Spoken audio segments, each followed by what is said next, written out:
Quarto semestre, Engenharia Elétrica. Meu nome é Edilon Honório Fernandes.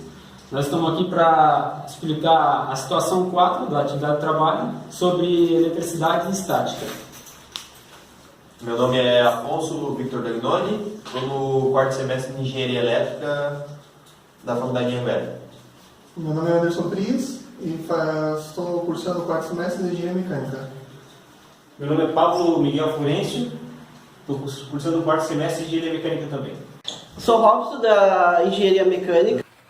Boa tarde, sou João Carlos Pereira, bacharelado do curso de Engenharia Mecânica, no segundo semestre.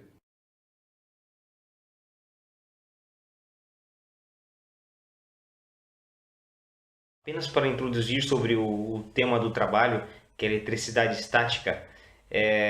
O que é eletricidade estática, então? A eletricidade estática é o acúmulo de cargas elétricas na superfície de um material que geralmente é isolante ou não condutor de eletricidade.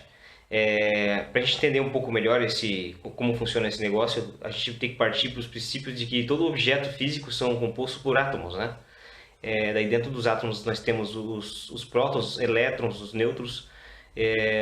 Os prótons são carregados positivamente, os elétrons são carregados negativamente e os nêutrons são neutros, como o nome já diz, né? Portanto, na verdade, tudo é composto por cargas, a gente tem que levar isso em consideração. Tudo é composto por cargas. Essas cargas opostas elas acabam se atraindo, assim como também elas se repelem mutuamente. Na maioria das vezes, as cargas positivas e negativas são equilibradas em um objeto, e o que torna o objeto neutro. E por que nós chamamos, na verdade, de eletricidade estática? É quando acontece, na verdade, um desequilíbrio entre as cargas positivas e as cargas negativas num objeto, né? Essas cargas elas podem acumular na superfície de um objeto até que encontrem uma maneira de ser liberadas ou descarregadas. A seguir, a gente vai estar apresentando uma série de experimentos, né? A gente vai estar apresentando uma série de experimentos no qual a gente consegue demonstrar de forma prática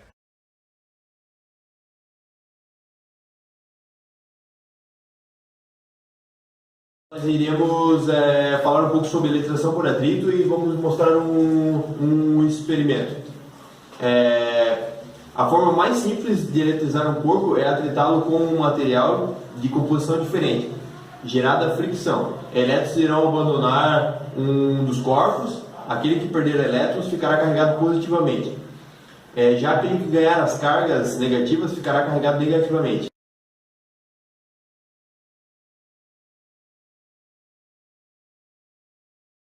Experiência, vamos precisar de copo plástico, papel alumínio, 2 canudos e papel toalha. Para isso a gente vai fazer um furo no centro do copo plástico, no fundo, colocar ele aqui, pegar um canudo, amarrar um fio nylon, um pedaço pequeno, pegar uma bolinha, pegar o papel alumínio e fazer uma bolinha no fio nylon. Colocar ele aqui, ó. Você pode ver que não vai estar carregado ainda o canudo, né? A gente não tem carga nele. Agora vamos atritar ele no papel toalha aqui, onde ele está carregado positivamente.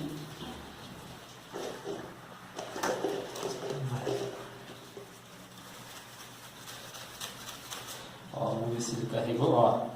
Atritou. Vou fazer novamente para...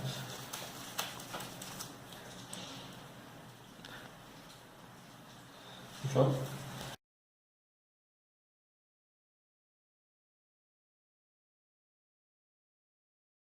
Nessa experiência a gente vai apresentar sobre eletrização por indução. Os materiais utilizados para a experiência é um copo de isopor, um canudo plástico, tá? Um pedaço de cartolina de 7 por 7 centímetros e uma tira de papel seda. A gente colou ela com uma fita durex aqui, para ela sustentar, para a gente poder mostrar como funciona a experiência de eletrização por indução. Na eletrização por indução, quando aproximamos um condutor carregado com um condutor neutro, no caso o condutor carregado seria um outro canudo plástico, quando a gente aproxima do carregador neutro, a gente vê que existe uma carga oposta, né, nas extremidades, e eles acabam se atraindo.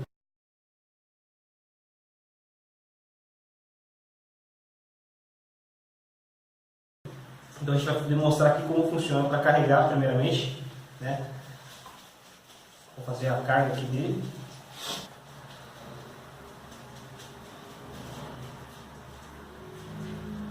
A gente percebe que ele atrai facilmente. Bota do lado contrário. Sim. O teste aqui agora do indutor com o induzido, que é o pedaço de papel seda. A gente percebe que ele tem atração aqui, ó. Do lado oposto não ocorre essa mesma atração, porque a superfície de cartolina está isolando. Então, quando a gente coloca o dedo aqui também, não ocorre tanto essa atração. Ela ocorre um pouco porque ele passa por cima e por baixo do dedo, mas bem aqui no local do dedo não está tendo essa atração.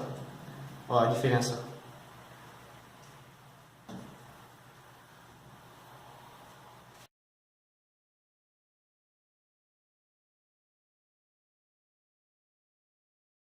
Por contato, considere as duas esferas condutoras A e B. Uma eletrizada A e a outra neutro B. Ao colocarmos a esfera A positivamente carregada em contato com a outra esfera B, aquela atrai parte dos elétrons de B. Assim, a A continua eletrizada positivamente, mas com uma carga menor. E B, que estava neutra, fica eletrizada com a carga positiva.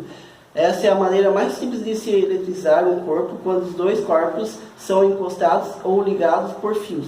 Pode haver uma passagem de elétrons de uma para a outra, para que se realize esse tipo de eletrização. Os corpos e os fios devem ser condutores e nunca isolados.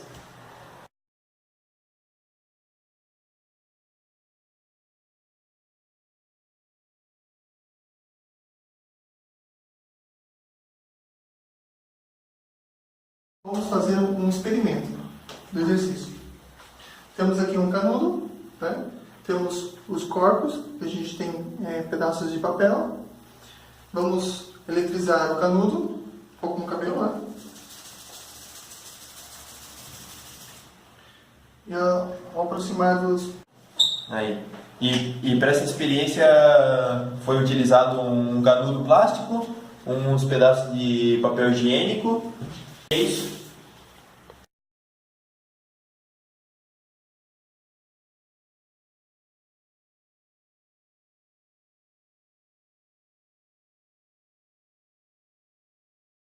Aqui é a montagem de um pêndulo eletrostático. Primeiramente a gente precisa de uma base, a gente está usando aqui um copinho de isopor. Aí a gente usou dois canudos aqui para fazer a parte do pêndulo, um L no caso. A gente vai botar esse canudinho aqui dentro da base, vai deixar ela fixa. Aí a gente precisa de um cordão, aqui a gente está usando um fio de nylon. E na ponta a gente cortou um círculo de papel alumínio, que no caso seria o condutor, que a gente vai depois chegar com o material energizado e ver se está eletrizado, o corpo está eletrizado. E agora vamos fixar isso aqui no pêndulo.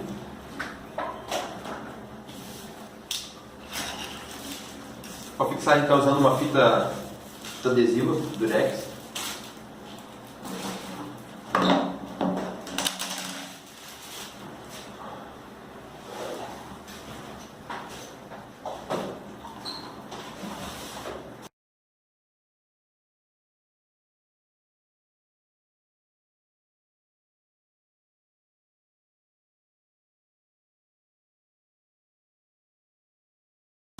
Tá, agora o nosso pêndulo está pronto. Agora vamos para a parte prática. Vamos eletrizar o corpo. Então a gente vai eletrizar por atrito aqui o canudo plástico e ver se realmente funciona. Pô, desliga o ar aí porque está dando vento aqui.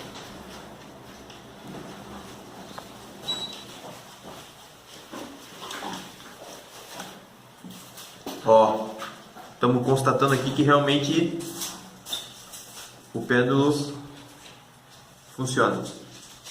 É isso aí.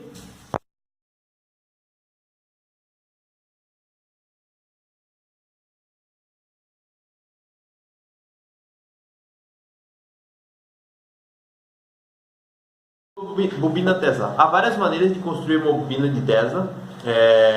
Esse equipamento requer dois circuitos básicos. é mais comumente composto por um transformador, que no caso aqui a gente está usando uma bateria. Com núcleo de ar, um capacitor primário, um centelhador, uma bobina primária e uma bobina secundária.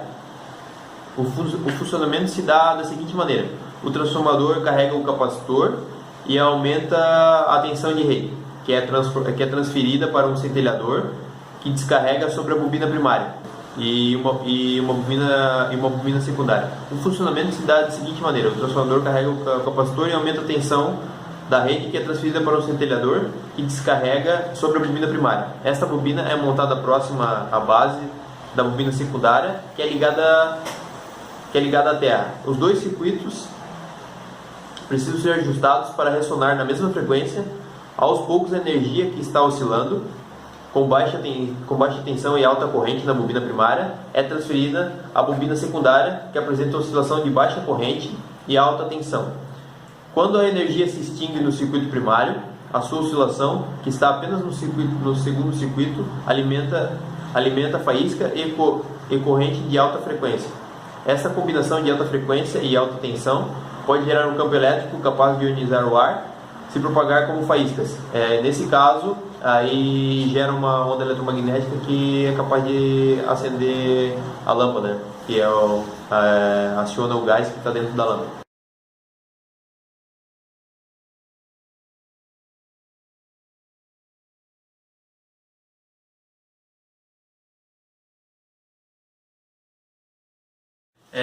Vamos aqui agora começar com a montagem da bobina de Tesla. Vou apresentar os materiais. A gente vai usar a cola quente. Vamos usar um tubo de PVC de 3/4, cerca de uns 9 centímetros. Fio esmaltado 28 AWG para enrolarmos a bobina. Uma bateria 9 volts. Os conectores da bateria. Fio pode ser meio milímetro, uns 30 centímetros, um resistor de 22K, estanho, um alicate corte, um transistor BC548, uma lâmpada fluorescente, um estanhador e fita adesiva. Agora vamos começar a enrolar a bobina. Enrolar a bobina aqui. Aí essa parte do fio fica para dentro aqui. Vamos colar com fita adesiva.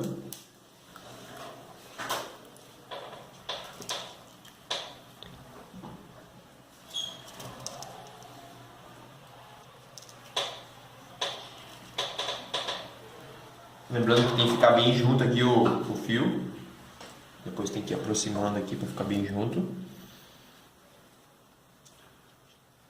Pode se enrolar um pouquinho mais separado e depois aproximando.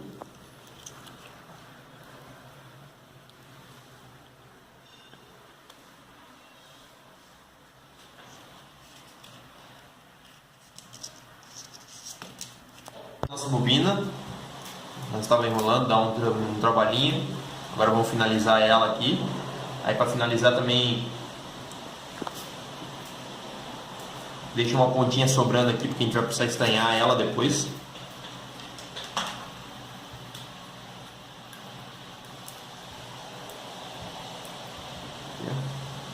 Olha como nossa bobina ficou. Certo? Aqui na ponta agora a gente vai descascar o fio aqui, né? Porque depois eu vou fazer uma solda aqui nesse pedaço de bobina. Esse fio ele tem ele é esmaltado e a gente só está descascando aqui para depois pegar a solda, no caso, né? A nossa bobina aqui na base de madeira, com cola quente.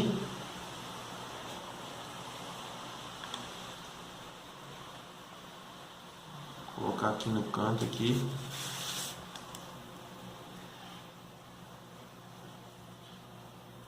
Tá, agora vamos colar o nosso transistor também aqui.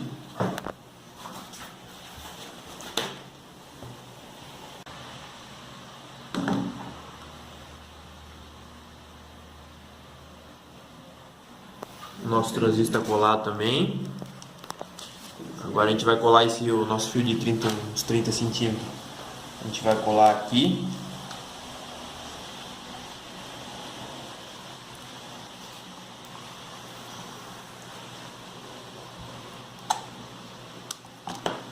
Aí eu vou dar uma volta aqui no nosso fio aqui, que vai em volta da bobina, e vou colar na outra extremidade aqui.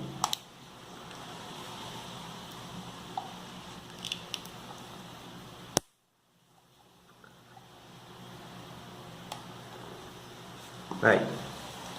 Aqui a gente vai descascar o cabinho aqui, para depois efetuar a solda.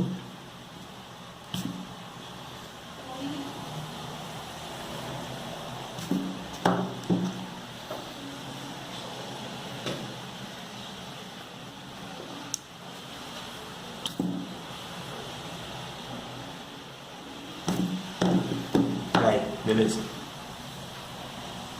Os fios, as pontas dos cabinhos. Qual é o posicionamento dos fios ali para solda? Calma aí, já vou falar aqui. Vou soldar os fiozinhos aqui, soldar as pontas dos terminal, soldar o fio esmaltado aqui também.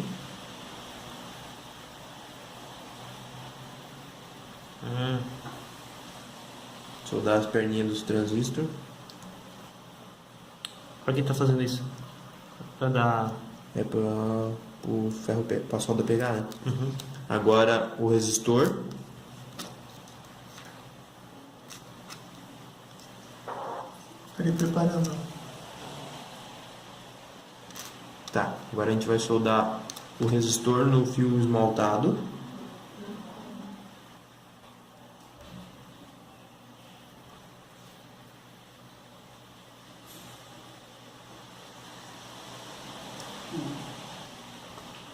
E vamos levar esse carinha aqui na base do transistor, que é o pino do meio.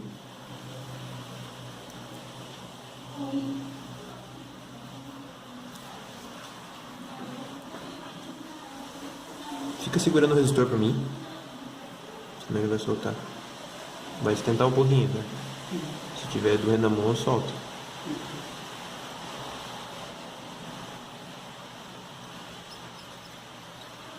Dá uma soprada. Aí, beleza. Aqui o terminal da bateria.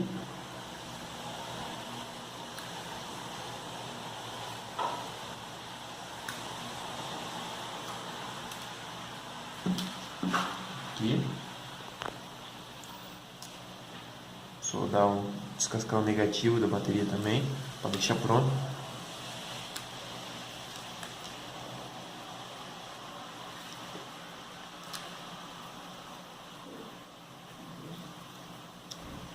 Aí, agora o ferro, para mim soldar as pontas. Agora vamos soldar o pino preto da bateria ao emissor do transistor. Fio neutro. Isso, negativo.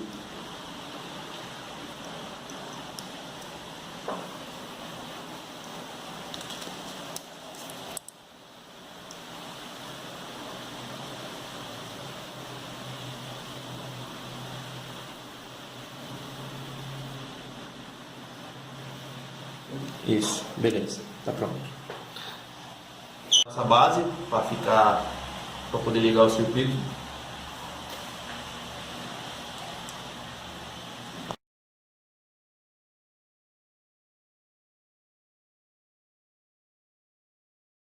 A lâmpada de Tesla tá ligada, eu vou aproximar a lâmpada, ela vai acender um pouquinho.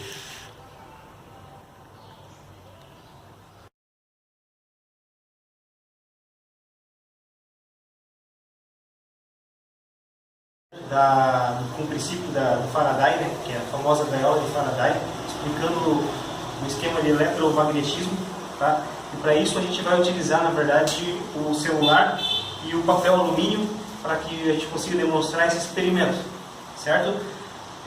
O experimento consiste no seguinte: primeiro o Anderson vai ligar para mim, no meu telefone, para provar que o telefone está funcionando corretamente. Pode ligar, Anderson, e ver que ele vai funcionar de forma correta, comum, tá?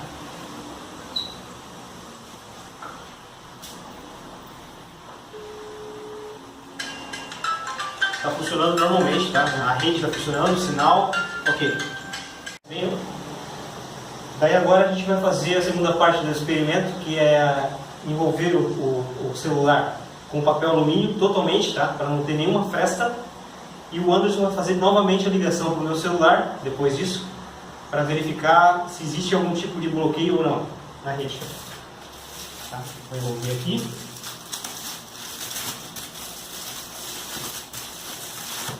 Beleza. Ok, Anderson, pode ligar novamente. Tá no Viva Voz para a gente escutar o que se passa.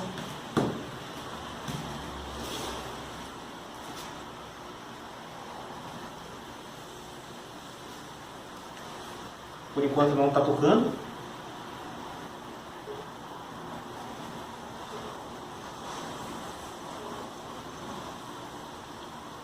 Sua chamada está sendo encaminhada para a caixa postal e estará sujeita a... Realmente existe um bloqueio, né? O papel alumínio ele serve como se fosse uma barreira do campo eletromagnético, impedindo a passagem do sinal do celular. E isso é uma das provas de que a teoria da gaiola de Faraday funciona. Com essa prática a gente consegue demonstrar isso daí.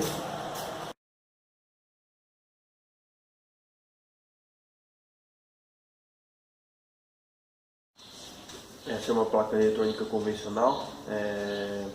Todo cuidado é pouco ao pegar uma placa dessa, pois a mesma é muito sensível. Tem componentes aqui com menos de 5 volts, pode queimar, tipo esses CIs aqui. CIzinho aqui. E sempre quando for pegar uma placa dessa, pegar pelas laterais, não tocando nos componentes, pois o nosso corpo geralmente está carregado com o movimento do dia a dia, encosta na roupa, atrito, alguma coisa, e a ponta dos dedos da mão sempre está carregada, fazendo queima os componentes. Então, se necessário, tiver que tocar no componente, usar uma luva antistática, emborrachada, para que não conduz, né? Para não danificar a placa, pois se queimar um componente desse é muito complicado a troca. Dependendo do caso, nem dá para trocar, né? Pois CIs como esse aqui, ó, são bem complicadinhos de fazer. Ainda tem piores ainda, né? Então sempre tem que tomar cuidado ao mexer em placa eletrônica. Além de sensível, são bem caras, né? Geralmente.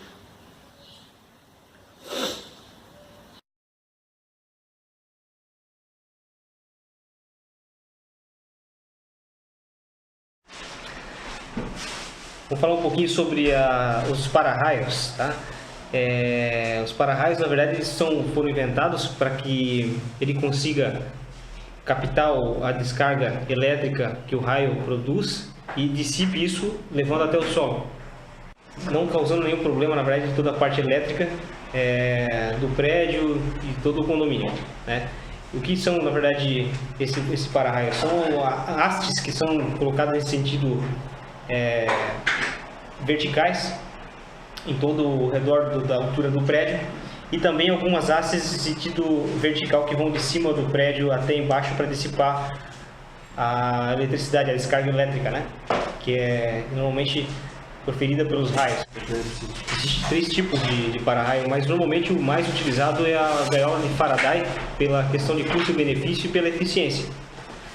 Existe também outros, que é o Franklin, né? Inclusive foi quem inventou o para-raio. O motivo principal da instalação do para-raio não é para proteger os eletrodomésticos, e sim para proteger a estrutura do prédio e também as pessoas, tá? Porque os equipamentos, no caso, se um prédio é atingido por um raio, pela questão da indução e a força que ele pode ser atingido, pode vir a também queimar eletrodomésticos. Para isso é feito um outro tipo de trabalho, que é o aterro das tomadas, para evitar essa queima de eletrodoméstico.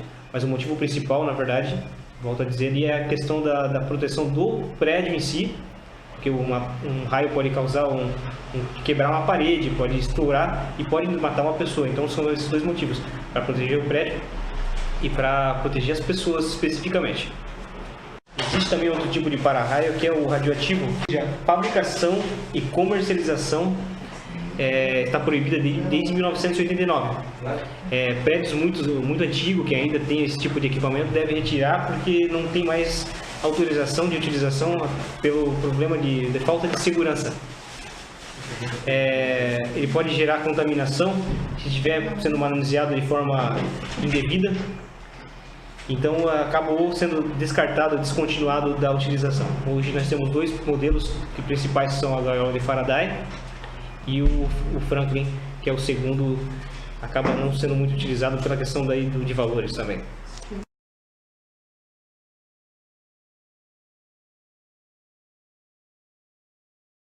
Estou responsável para falar sobre percepção da descarga elétrico-estática de acordo com a tensão de descarga.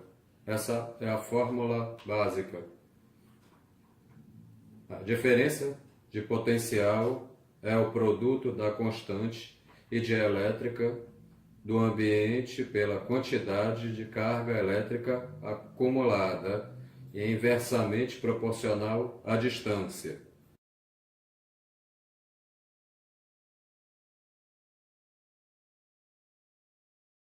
Olá, aqui eu vou demonstrar como é feito o funcionamento da impressora a laser em alguns passos.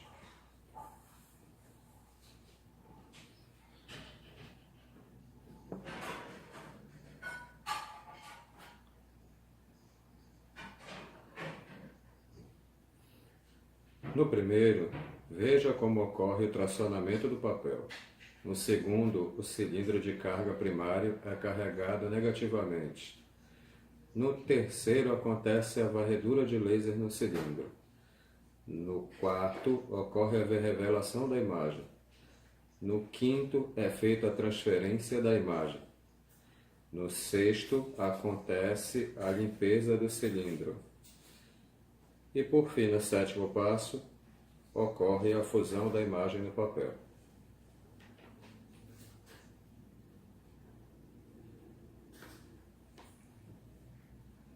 É isso, muito obrigado.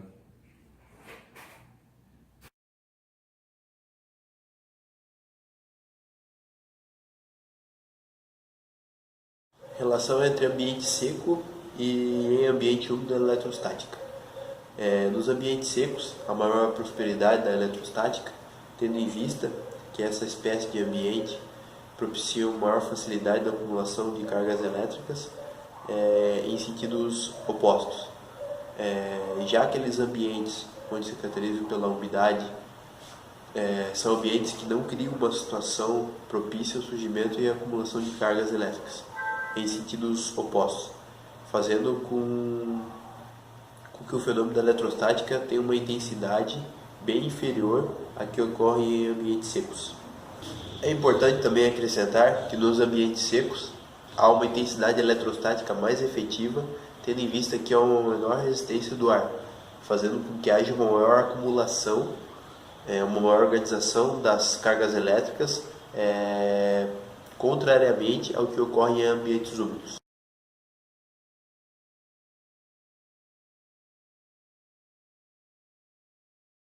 Bom, vou apresentar sobre os relâmpagos globulares, também chamados de relâmpagos de bolas ou bola de fogo, dado que se possa calcular e determinar o campo elétrico P, pertencendo ao interior da esfera ou exterior da esfera. Bom, para calcular o ponto P dentro da esfera, tem que se somar o S máximo ou o S mínimo com o cálculo de P, onde o S máximo é o R grande e R pequeno, e o S mínimo é igual o R grande menos o R pequeno.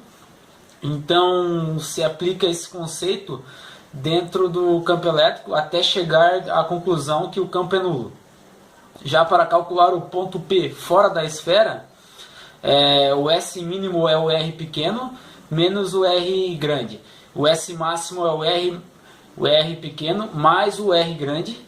Então, aplicando a equação apresentada, chegasse que o P fora do campo elétrico, no campo elétrico vai ser o E, que é o que você vai estar buscando, que é o K menos o Q dividido pelo KR ao quadrado.